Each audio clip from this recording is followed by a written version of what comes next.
Agora chegou a hora de ver as novidades da 25ª Bienal Internacional do Livro de São Paulo. E olha só quanto projeto inovador e acessível.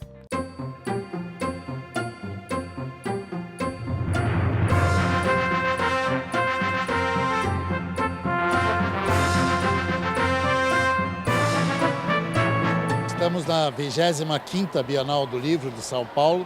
São 50 anos de Bienal do Livro. Estamos no Parque Anhembi, um sucesso absoluto.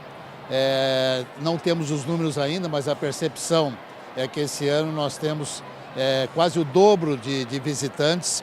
A Bienal esteve lotada de crianças, o que é muito bom, porque a gente quer que essas crianças tenham esse contato com o livro, com a literatura, o que é muito bom. Eu acho que esse ano a gente tem uma preocupação grande em mostrar o que existe de tecnologia para a nossa educação, né?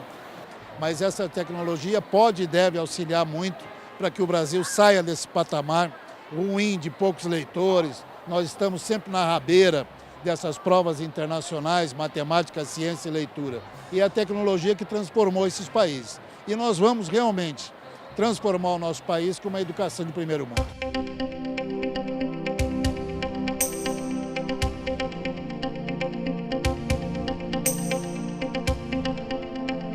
O aumento de pessoas com deficiência à leitura, ele se insere dentro do direito à leitura para todos os brasileiros. O Plano Nacional do Livro e Leitura, desde 2006, ele trabalha exatamente com essa ideia de direito humano à leitura.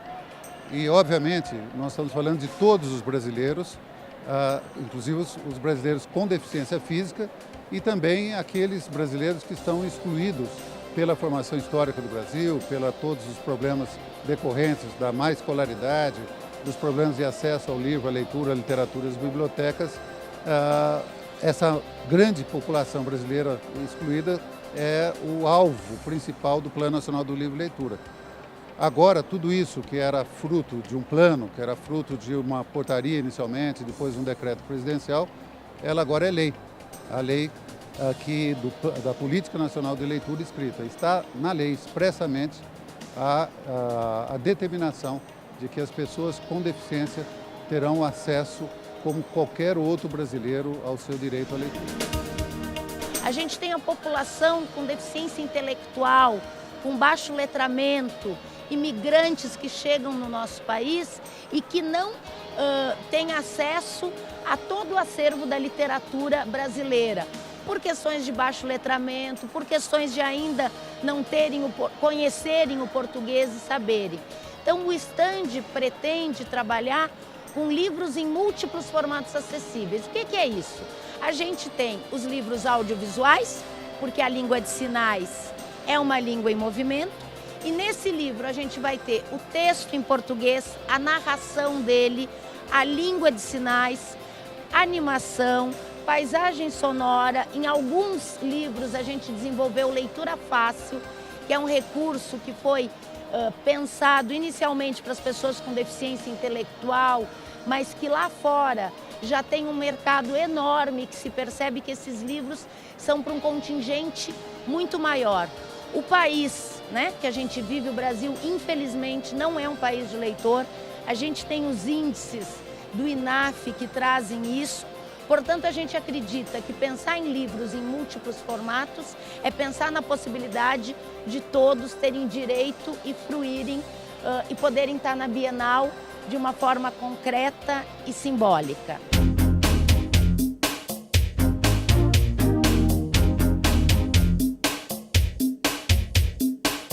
O Livro de Rua é um projeto de incentivo e democratização da leitura. Livros infantis, livros em geral, são caros para quem não tem condição de comprar ou para quem não costuma comprar. E a ideia é grafitar esses livros, pintar os livros com todos os textos, ilustrações, capa, dedicatória, ficha catalográfica, enfim. Um livro completo, mas ao invés de imprimir no papel, eu pinto ele nas ruas, né? Nos muros, paredes, enfim, locais públicos de fácil acesso, que qualquer um pode ir lá ler o livro gratuitamente, livros infantis. A resposta é até melhor do que eu imaginava, assim, porque é um livro que é mais do que um livro, é uma experiência, né? Uma criança chega em um livro que tem 80 metros de comprimento, 3 metros de altura, aquilo impressiona a criança, então chama a atenção dela. E aí ela lê um livro num muro e de repente ela descobre que ela gosta de ler. Então, uma experiência diferente de um livro com outro formato faz ela perceber que ela gosta de livro de papel também, porque ela gosta da história. Toda a minha trajetória tem a ver com a área social, isso também muito especial sobre a minha vida também. Então eu, desde muito novo, me despertei pelas causas sociais e no mundo adulto me debruço sobre elas, trabalhando em favor das pessoas que, assim como eu um dia, viveu tantas privações sociais através da vulnerabilidade. O nome do livro é O Que Te Move, Protagonismo Social, uma Revolução Silenciosa. Neste livro eu trago uma abordagem bem provocativa, até o próprio nome do livro é uma pergunta, né? O que te move? Então nesse livro eu trago uma abordagem bem para as pessoas refletirem sobre esse estado atual de imobilismo social, muitas vezes nesse discurso de que o ser humano não tem mais jeito, as pessoas não têm mais jeito, o maldito homem que confia no homem, sem esquecer que é uma vida, né? Não é só uma questão de não confiar nas pessoas, tem uma vida por trás disso. Então, nesse movimento da vida, nesse movimento do que a gente constrói nas relações, eu trago essa perspectiva da gente inovar, esperançar, protagonizar.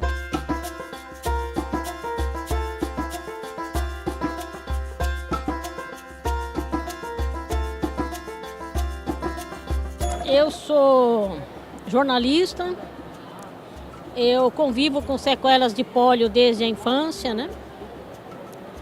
Sempre estudei em escolas comuns e fui convidada para escrever um livro infantil.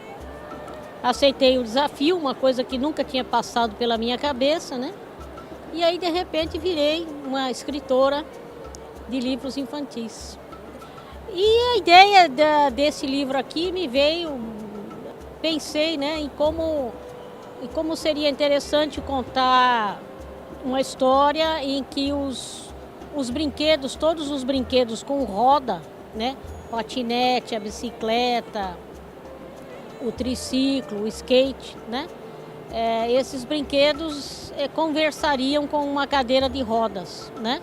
Então a história fala um pouco disso, né, de um menino que não é deficiente, aí ele se torna por causa de um acidente ele fica deficiente e passa a ter que usar uma cadeira de rodas, né? Um menino que tem muita imaginação, um menino muito ativo e que depois que se torna deficiente passa por alguns momentos difíceis, mas depois ele descobre que ele ainda é o mesmo João, né? Com a mesma imaginação, com as mesmas possibilidades, né? E é assim que a história se desenvolve.